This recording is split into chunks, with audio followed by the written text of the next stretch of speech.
البتہ یہاں یہ بات پیش نظر ضرور رہے بھائی کہ بیٹا جب کاروبار میں آتا ہے تو اس کی حیثیت متعین ہو، اس کی حیثیت متعین ہو، اس کی حیثیت متعین ہو۔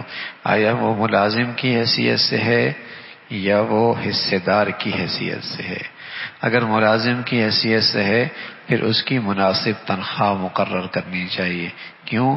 اس لیے کہ کل اگر دوسرا بیٹا شریک ہو گیا یا کل اگر والد کا انتقال ہو گیا اور اس کو صرف جیب خرچی ملتی رہی اور 20 سال 15 سال وہ والد کے ساتھ کاروبار میں شریک تھا، اب باپ کا انتقال ہو گیا تو اس مال میں تو وراثت تقسیم ہوگی۔ یہ نہیں کہہ سکتا کہ میں نے ابا کے ساتھ 15 سال تو کام میں کیا، میرا حصہ زیادہ ہونا چاہیے۔ نہ، شریعت نے جو حصہ مقرر کیا ہوگا وہی ملے گا۔ اب اس نے جو 20 سال 25 سال محنت کی، اس کا کیا ہوا؟ اس کا کیا ہوا؟ غلطی کہاں ہوئی کہ جب یہ کاروبار میں آیا تھا اس کی حیثیت مقرر نہیں کی تھی۔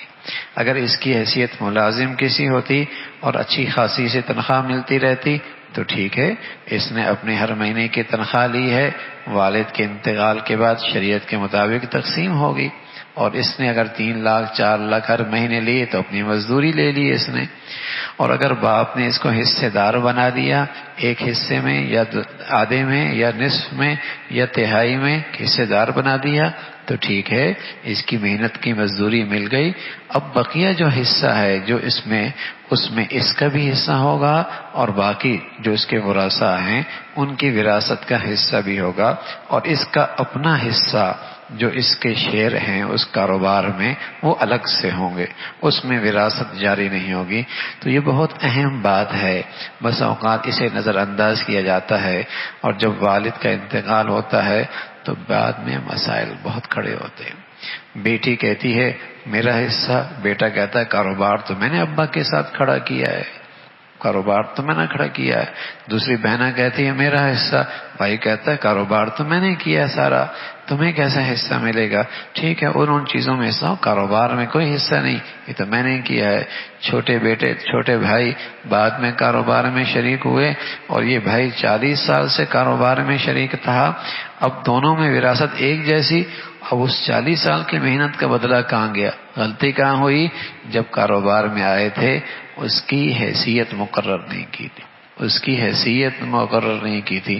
اور بھائی یہ معاملہ کوئی معمولی نہیں، معاملہ حرام حلال کا ہے، معاملہ حرام حلال کا ہے۔ اللہ نہ کرے کسی کا 1 روپیہ بھی میرے حصے میں آیا، کل قیامت میں بعد پرس ہوگی۔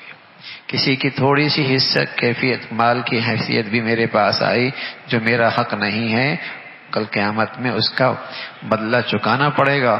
اور وہاں بدلہ چکانا پیسوں سے، درہم سے، دنانیر سے نہیں ہوگا بھائی، وہاں تو ویسی آدمی دائیں بائیں دیکھ رہا ہوگا کوئی ایک نیکی مل جائے اور معاملہ وہاں چکانے کا پڑ جائے، نیکیاں دینی پڑیں، بڑے گھاٹے کا سودا ہے، بڑے گھاٹے کا سودا ہے۔ تو معاملات بہت صاف ہونے چاہیے، معاملات بہت صاف ہونے چاہیے۔ تو بیٹی کی کاروبار میں کیا حیثیت ہے وہ طے ہونی چاہیے۔